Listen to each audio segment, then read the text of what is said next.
Bonjour tout le monde, j'espère que vous allez bien. Alors comme je l'avais prévu et promis, je voulais absolument faire des vidéos YouTube qui seraient beaucoup plus, enfin pas beaucoup plus longues, mais en tout cas où je pourrais davantage prendre le temps de présenter,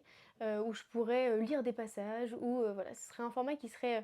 plus agréable, alors que Instagram ou TikTok c'est vachement dans la course et c'est des formats qui sont plus courts de 3 4 minutes. Donc je voulais vous présenter aujourd'hui mon deuxième coup de cœur avec le conte Lisée, dans cette belle rentrée littéraire d'hiver qui nous promet de belles surprises. Franchement, j'ai eu, alors quelques déceptions, je vous en ai parlé dans la dernière vidéo, quelques déceptions quand même au début, du mois de janvier parce que, voilà, j'ai commencé par des ouvrages qui me plaisaient pas forcément. En tout cas, c'était des thèmes, qui étaient difficiles à traiter. C'est-à-dire que c'est toujours difficile de traiter, la question d'identité, la question, d'une sorte de quête de soi où il y a beaucoup de récits personnels. Et effectivement, parfois, on a envie de sortir de ce récit personnel, on a envie de toucher un peu d'histoire, on a envie de toucher un peu. Ici, on va partir au Liban, donc on a envie de toucher un peu à l'histoire d'autres pays, voyager, réfléchir, sentir, voilà, et c'est ça qui me manquait, c'est ça que j'ai trouvé, dans, ce coup de cœur, qui a vraiment été une très belle découverte. Donc ça s'appelle Pays amer de Georgia Maclouf, aux éditions Les Presses de la Cité. Vraiment, ça a été une très belle découverte et j'étais très contente de pouvoir découvrir ce livre-là parce que, ça m'a fait beaucoup, beaucoup penser à, quelques coups de cœur que j'avais eus, dans les mois précédents, qui parlaient aussi de la question du féminisme et qui parlaient de la question de l'identité. Et ici, il y a beaucoup, beaucoup de thèmes qui m'ont plu, qui sont des thèmes qui me plaisent vachement en littérature, qui me plaisent aussi, on va dire, dans la vraie vie. Mais la question du féminisme, la question de la photographie, la question de l'art, la question surtout de 2 destins croisés. Ça, j'avais fait un live il y a pas longtemps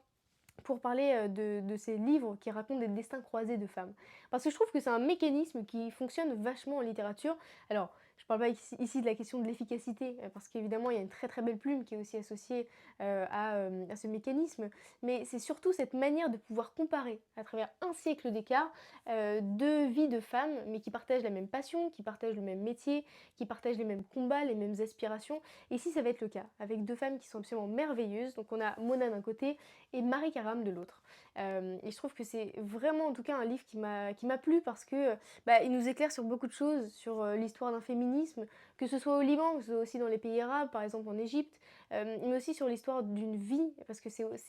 inspiré d'une femme, qui a vraiment existé, d'une photographe qui a vraiment existé au début du XXe siècle, qui s'appelle Marie Elkazen. Et qui était une femme incroyable parce que c'est une des premières femmes déjà à toucher à la photographie, à s'imposer dans ce milieu-là, mais c'est aussi la possibilité, de faire des photographies qui sont révolutionnaires pour l'époque. C'est-à-dire habiller des femmes en costume d'hommes, photographier des femmes en train de fumer, en train de chasser, enfin c'est des choses qui étaient inconcevables et qu'elle va faire, pour se battre et pour surtout changer le regard, parce que c'est aussi ça le rôle de la photographie, c'est changer le regard qu'on porte sur une société, sur un groupe, sur un fait, sur une histoire. Et ici donc on découvre l'histoire de Mona, ça va être un récit, enchâssé. On va avoir, voilà 2 personnes qui vont se croiser. Mona d'un côté, une jeune femme, qui a grandi à Beyrouth, qui est, absolument fan de photographie, qui veut être photographe et non-stop on lui dit chez elle: «C'est impossible, c'est un hobby, il va falloir que tu arrêtes, de penser à la photographie comme un métier sérieux, comme un vrai métier». Et elle, elle en peut plus d'entendre ces discours-là, de voir sa mère qui soupire toutes les 2 secondes dès qu'elle la voit parce qu'elle est pas assez féminine, parce qu'elle est pas assez habillée, parce qu'elle veut faire de la photographie. Elle, elle en peut plus d'être jugée, d'être regardée et bah, son appareil photo, c'est un peu, sa manière à elle de s'échapper, de pouvoir voir autre chose et elle utilise la photographie comme échappatoire et comme moyen d'avoir cette liberté-là et un jour, alors qu'elle part, au nord du Liban, elle va découvrir une maison abandonnée, qui est, pour elle, en tout cas, occupée dans le sens spirituellement. On a l'impression, de rencontrer quelqu'un à l'intérieur et donc je vous lis ce passage-là qui est très beau, sur cette rencontre avec, cette maison. Cela ressemblait à des retrouvailles, à la reconnaissance hésitante d'un lieu qui aurait laissé dans la mémoire des traces indélébiles, à ce sentiment inattendu que certains coins de terre provoquent parfois en nous, celui de retrouver des choses que l'on aurait connues, alors que pourtant, c'est bien la première fois que nous nous y trouvons. Et peut-être que vous avez déjà fait l'expérience de ce genre de choses, mais elle a l'impression de se connecter avec l'hôtesse disparue de ces lieux, qui n'est autre que Marie Karam. Donc cette photographe qui a vécu un siècle auparavant et on voit des trophées de chasse partout, c'est une maison qui est très particulière mais qui est effectivement habitée. Et elle va tomber sur ses carnets,